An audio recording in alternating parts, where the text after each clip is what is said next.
Happy Tuesday, All Things Montessori community. I'm so excited about this week's episode.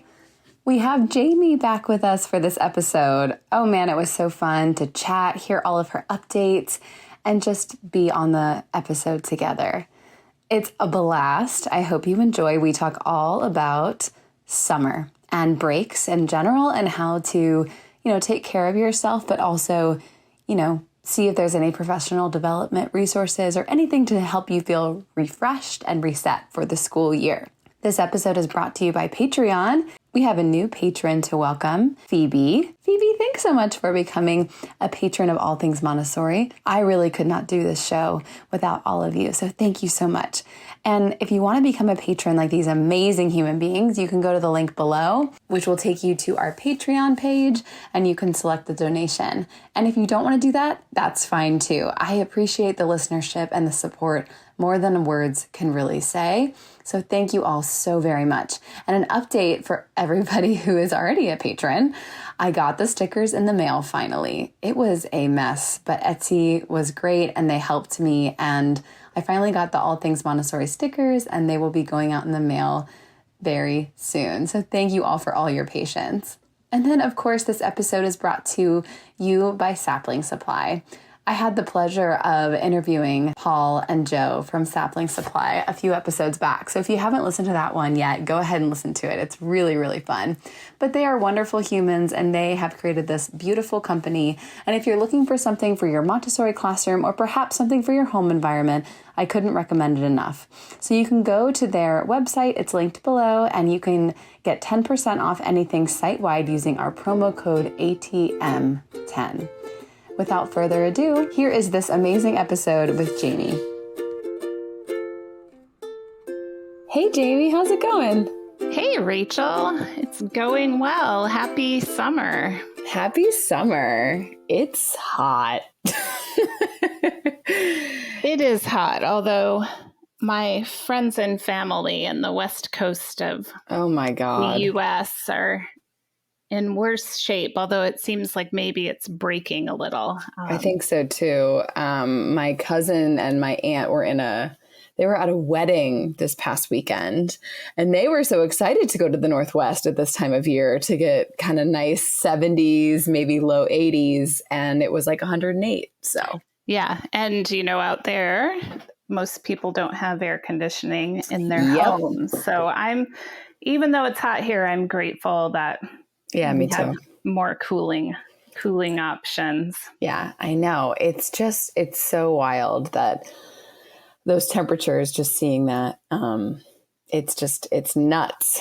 So Jamie, what's been going on? Can you update us on all things, all things Rising Tide and all things Sea Lavender Montessori? How's it all going? Sure. Yeah, it's good. It's been fun to listen and see the different interviews that you've been doing on all things Montessori. And we have been hard at work on our projects in New Jersey as well. So we've officially got our location for Sea Lavender. So we've got some work to do on the space this summer, but it'll be in Belmar, New Jersey, right in the little downtown area.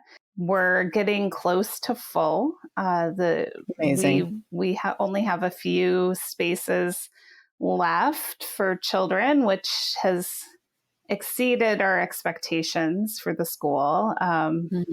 We are thrilled to have a full group, full classroom this fall. And yeah, I got the Neen House order last week, and so everything's trucking along to start on September 7th. Wow. Yeah. That's amazing. That's so awesome. How big was the Neen House order? Was it like, I'm just envisioning like them order, like you ordered a house and like they dropped it off. Well, they pack it pretty efficiently. It was one pallet. Okay. So, got it. So, but that's a fair amount of boxes when you take each and every one off the pallet. So, and of course, we're in the experience of like, I'm already keeping a tally of how many times I move these boxes because I had to get them off the pallet, but the floor I put them on has to be replaced. So we're going to, so I already know that we're going to at least move them 2 more times. And, so it's our joke about the sorts of, even with the best of planning and organizing, you sometimes end up having to move things 4 or 5 times. So, especially in the classroom. That's so exciting. So what's up with Rising Tide? Well, with Rising Tide, we are bringing on this week officially 2 more people to work with us. Erin Smith, who we've had on the podcast here, will be doing our Birth to 3 content and potentially some other projects with us. So she starts this summer. And then Françoise Sansoni is going to work with us on 12 to 18 content and also world languages. So we're super excited to be expanding our team and really digging into getting more content out there, more videos available, and also looking at other ways that we can continue to support adults who are working with children. So we're excited. That is so exciting. That's so exciting. I love watching the journey, watching it from an idea that you had and now looking where you are now. That's so awesome. It is. It's going to be fun. And most of us are in the process of moving this in the next few weeks as well. So nothing like having everything in transition all at once, but all super exciting and all and everything's going remarkably smoothly, knock on wood, despite all the moving pieces. So we are getting really excited to welcome our amazing staff and to welcome all the children in the fall. It's just going to be so much fun, a fun place to be every day. And that's our goal. Like not only for the children to be happy, to be excited and curious and feel a sense of belonging and a sense of being their authentic selves in our classroom, but we're really building that same sort of culture for all the adults as well. So that's so important. It's so important because, when you're as an adult in the classroom or around children, when you're excited and happy, that energy just is so infectious and completely just transcends onto the kids. Yeah. So that's so important and so awesome. Yeah, we are all feeling pretty excited and grateful to be digging into this work. So. Yay. Awesome. Well, thanks for that amazing update. I will link Rising Tide and See Lavender below so everybody can check it out. And if you're not already following them on Instagram, go ahead and do that. I'll link that as well.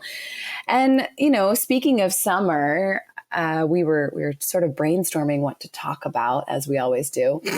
We're always like, oh, there's so many things to talk about. What are we going to talk about? And, summer is a sacred time for teachers if you have a break.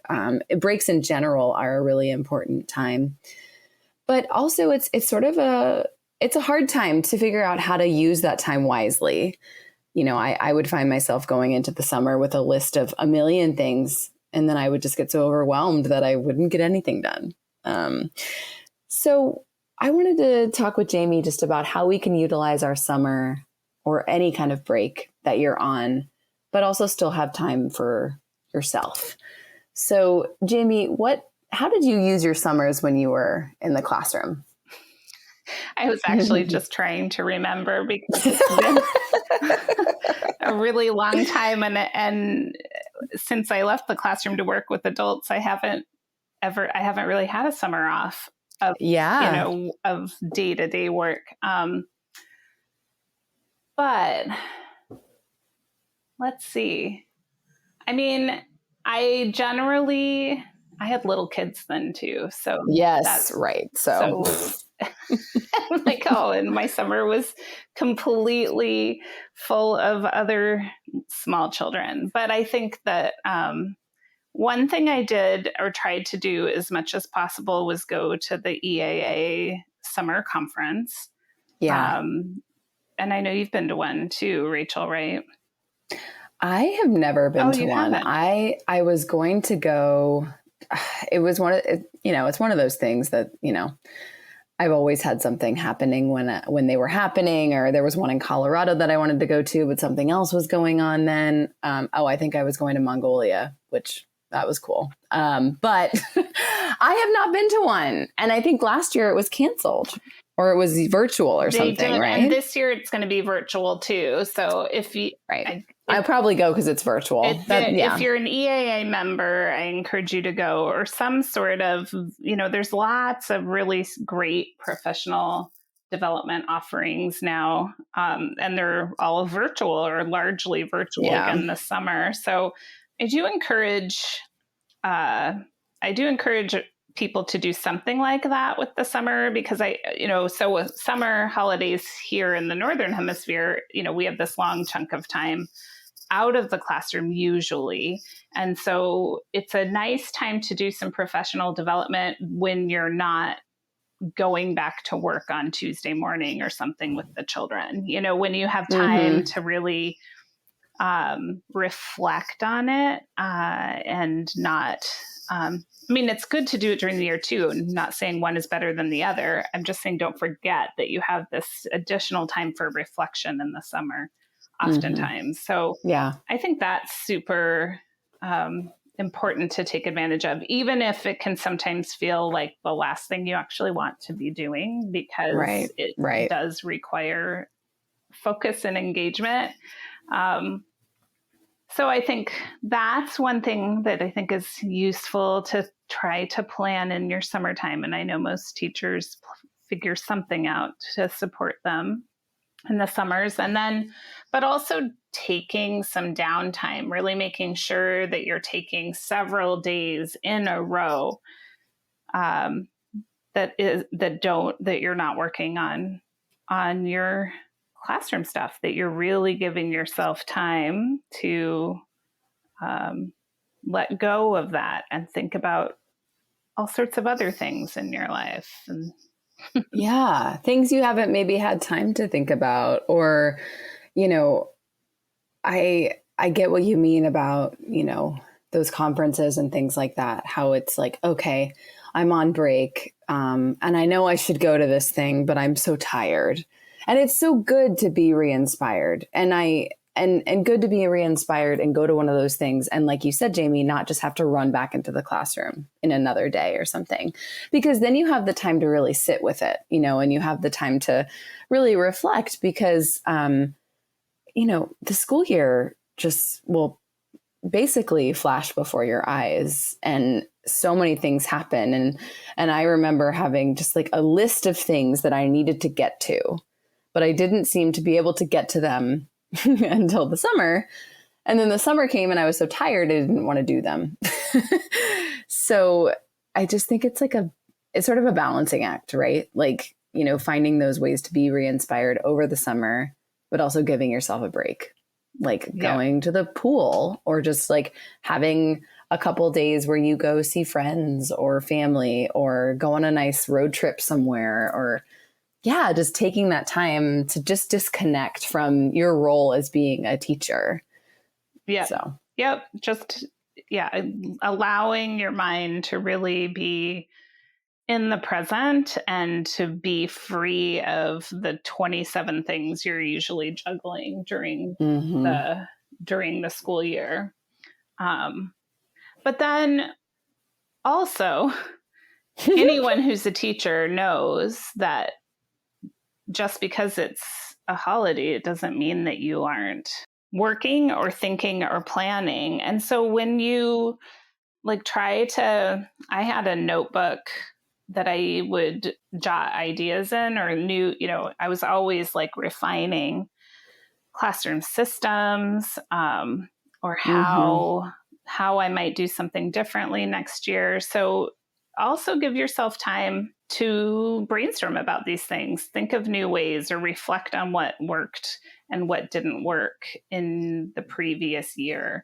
It's important to give, to when you don't have 27 other things vying for your attention, to be able to think more big picture about your classroom, about things you Mm-hmm. want to improve or change. I'm certainly doing a lot of that already this summer, Mm-hmm.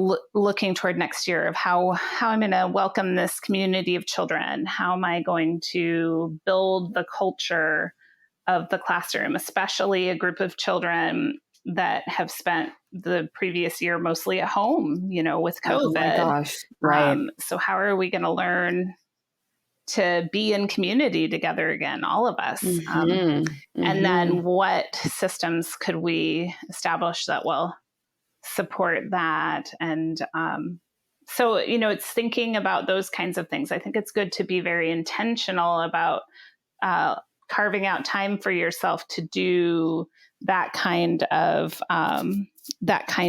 planning and being sort of strategic about the next school year. Even if you've been in the classroom for 20 years, I think it's even more important then, because we can't ever allow ourselves to become complacent and Mm-hmm. just, well, this has worked for me for 10 years, so I'm going to keep doing it. Because if that's the Right. way we're functioning, then we're not paying attention to the individual children that we have in front of us every year and the Mm-hmm. particular community that forms every year.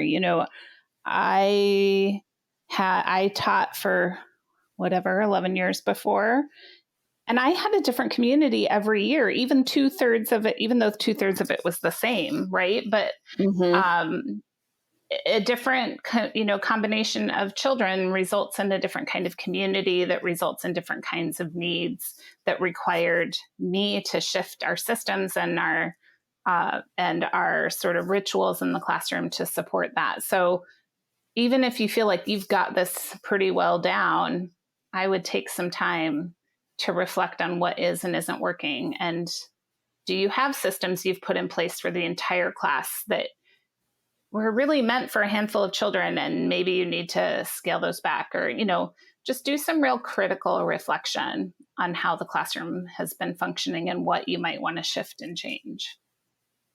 That's such a great point about all of it was a great point, but two things really stuck out to me. One, that the community is constantly changing, which is so true. I mean, one child can make a community different. Like it's so interesting how different children and different relationships form, different friendships, all those sorts of things. It really just creates a totally different group. But then also that aspect of coming back in the classroom after the pandemic, while we're still in the pandemic and things are still not completely back to normal, but we're getting to a space where it kind of looks like there's light at the end of the tunnel. But yeah, responding to, they've either been home for a year or they were in school for a little bit and then not, or maybe it's dual learning.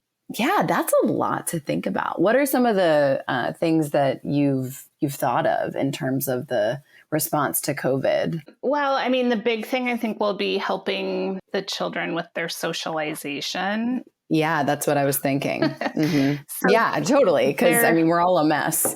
right. We all are. I mean, I am a pretty social person, but I have been so isolated for the last year. Mm-hmm. And so we've had a busy June with my daughter graduating and family all coming from out west and party and all the, fully vaccinated, everybody careful, all of that. But just to make sure everyone knows, but that was exhausting, as fun as it was. I mean, and it was super fun, and what I noticed too in the party that we had at our home that Rachel got to come to. I was definitely there. It was so fun. Yeah, it was so fun. And everyone stayed way longer than they'd planned because everyone was having fun. And so that was telling to me as I think about the children, like there's going to be this like super desire to be together because it's so fun and such a relief after so long of not having that. But then also it's exhausting. It's exhausting. Totally. And it takes partly because that energy it takes to be socially present and appropriate is something we haven't had to exercise very much, except in Zoom calls or whatever. Because when we're just around our family, we can pretty much behave however we want. Right. Of course. And when we're around other people, that takes more effort and we're out of practice. So I'm very conscious of that, thinking about these children for next year, that they're going to get tired. That they're out of practice, that they're going to forget. So I know that we're going to spend a fair amount of time building our sort of community expectations and practicing them and being patient with one another. And, me giving them a lot of support as they learn how to live in a community of children again. So that'll be, that I'm really aware will probably take a lot of our time, especially in the first month. And I'm just reminding myself to be patient with them and with myself. Yeah, because it's a characteristic of an elementary child to be social. So it's like they're going to be on, like, it's going to be such a high level of desire to want to be social because they haven't had that in, months at this point, over a year. So it's almost like it's going to be extreme both ways, right? Yes. That extreme desire to be like, oh my God, group work. Oh my God, let's talk all the time. Oh my God, all these new friends. And then crash, like so tired. So yeah, that'll be fascinating to see. I mean, it's truly, this pandemic has been historic, as we know. And coming out of it, I also think that there will be some milestones that will be really interesting to observe, especially with kids, how they reacclimate and all of that. Wow. And I think too, for the other thing I'm really considering, it's the things I've said throughout this whole time that I've been most worried about. And none of the things I've been worried about are academic skills. It's what I've been worried about is children's curiosity and independence, and then, that social development. And so those will be the big things. Like I want to ignite or continue to support their curiosity and their interest in learning. And I also expect that there will be a fair amount of independence that will need a lot of nurturing, simply because at home, when we're at home with our children, it's difficult as parents to always support the children's independence as much as is optimal, right? It's just easier to do it for them sometimes. It's just easier to accommodate this or that. And so even if parents have been, super focused on independence, I know as a parent that it's not always possible. It's just not. Like, I am not going to make you clean up this mess because I just can't handle the battle about it, the argument, the fact that it'll take 20 times longer. So I'm just going to clean it up. So that kind of thing at home. In the classroom, we can't have a classroom where people aren't cleaning up after themselves because there's 20 some odd people in there, and it'll just be a disaster. So I have a lot more energy for that in the classroom. So I know some of those pieces will be things that we just need to continue to build and work on. And of course, there may be odds and ends of academics, but that's fine. We just meet them where they are and we give them the help they need. And I'm not worried about that, but I am being really thoughtful about the independence, the curiosity, and the social development, that I'm being really thoughtful about this summer as I prepare to welcome this community together. I think that's so important. And you're right. Like, academics, I mean, honestly, it doesn't matter because they will pick right back up, and that it'll be okay. Like, I mean, them forgetting their multiplication tables is not important when you think about them losing their curiosity or not knowing how to socialize. If you think about those life skills in terms of if they don't know what 5 times 6 is, you know what I mean? It's such a funny thing how, I think a lot of the parent communities that I've talked to are really worried about academics, really worried about the kids falling behind. And I just don't, they might be behind for like 2 months and then they're just going to pick right back up because they're going to be back in school.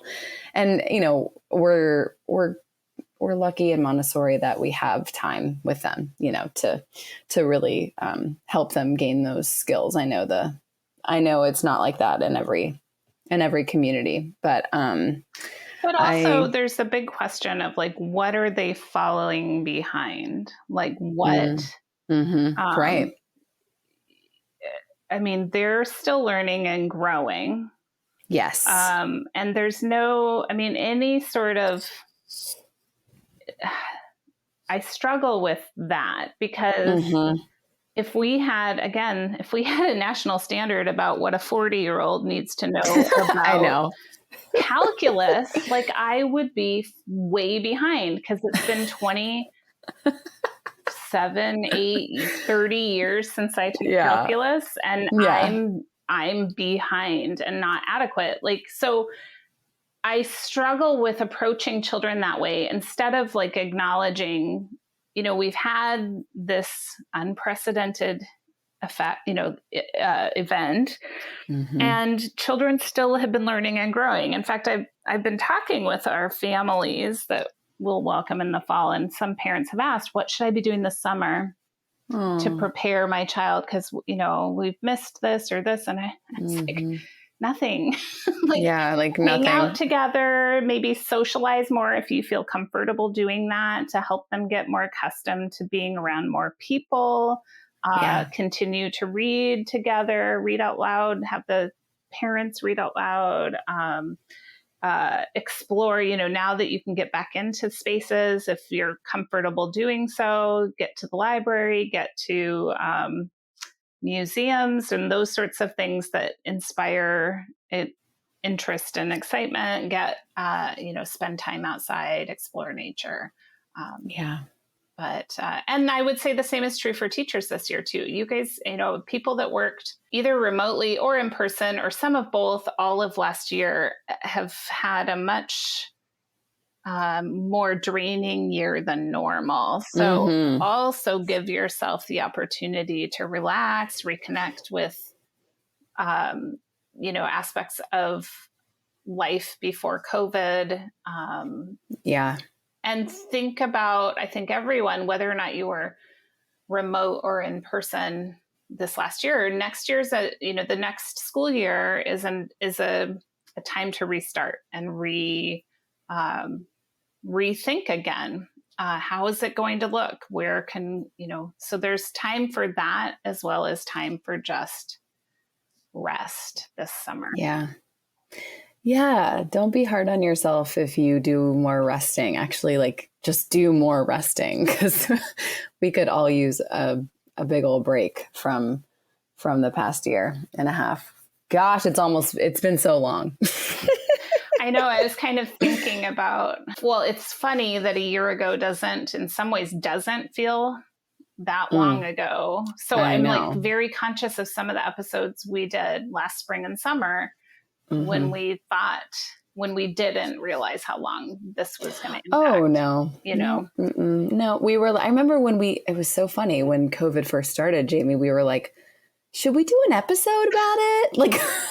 It's probably going to be over in a few weeks, so maybe we shouldn't bother. It's just ridiculous. I know. My gosh. Oh, yeah, but we're making it through, and I'm just so excited for the start of See Lavender, and those children being welcomed into your classroom. It's going to be absolutely amazing, and I can't wait to watch the journey.